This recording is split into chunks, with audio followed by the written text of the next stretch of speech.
आज आपण बनवतोय साबुदाणा जराही न भिजवता उपवासाचा साबुदाणा वडा.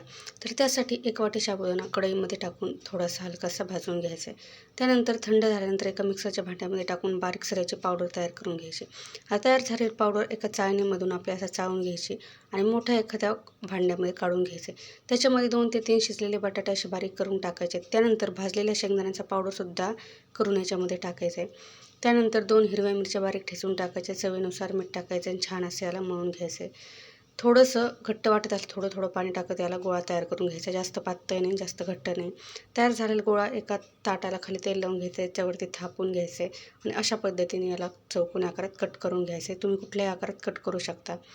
आता गरम तेलामध्ये हे वडे तळून घ्यायचे. एकदम छान असे आपले हे वडे तळून तयार होतात. दोन्हीही बाजूने व्यवस्थित असे तळून घ्यायचे. छान असा उपवासाचा आपला इन्स्टंट हा वडा तयार झालेला आहे. कसा वाटला सांगा. आवडल्यास लाईक आणि सबस्क्राईब नक्की करा.